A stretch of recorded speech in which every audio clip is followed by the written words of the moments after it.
na i-set up natin yung ating portable Wi-Fi. Kaya katulad nito, ipapakita ko lang kahit simpleng bagay dahil ngayon naman ay halos lahat plug and play ang tawag, di ba?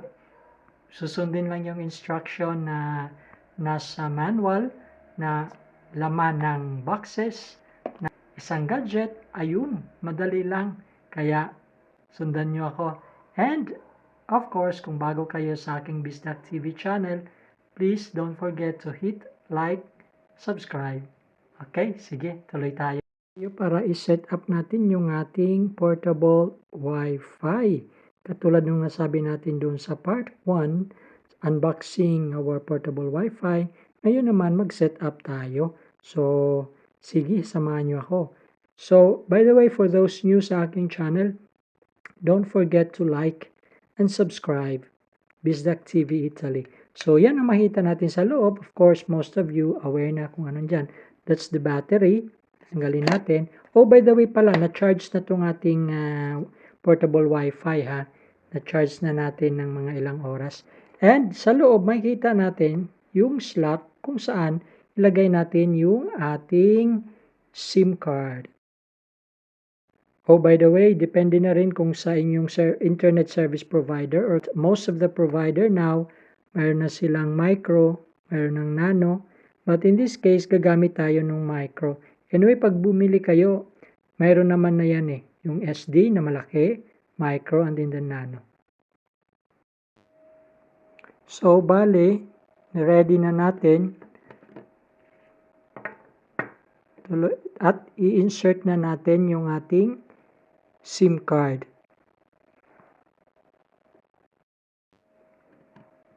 Kahit sino pwedeng gumawa nito. Kapag nailagay nyo na ang SIM sa loob, of course, through the user's manual, titingnan nyo lang yung portion na kung saan nandoon din yung instruction. Katulad nito, may mga specifications na siyang sinasabi, kung ano ang pangalan ng Wi-Fi, and then yung kanyang password, at saka susundan nyo na lang din kung ano yung the next step to do. Oh, by the way, if you've come so far on this portion of the video, please hit like, subscribe to the Bisdak TV Italy channel.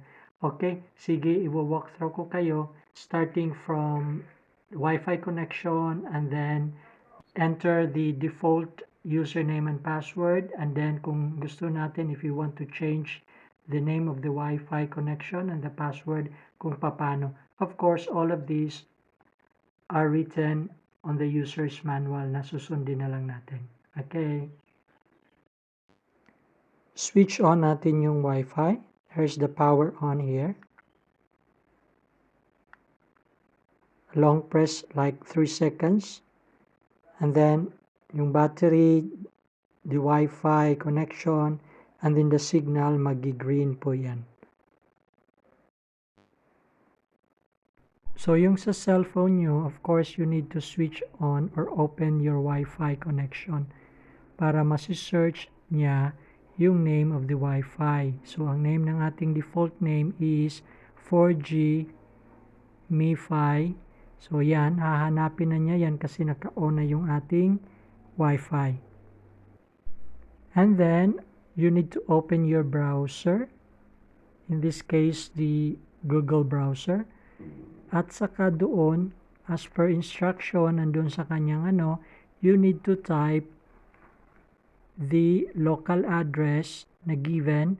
You need to enter 192.168.100.1. Okay, para makapasok so that this window would appear, and the default username as per user's manual is admin. Also the password is admin. So this would help kung paano natin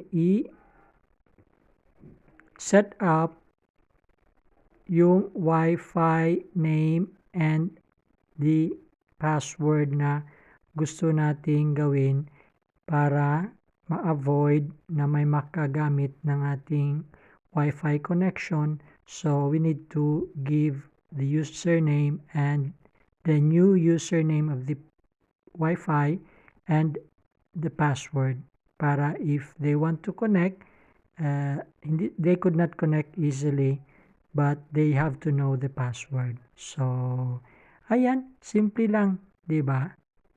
That's how simple it is. So thank you for watching. Don't forget to like, subscribe, Bistak TV Italy.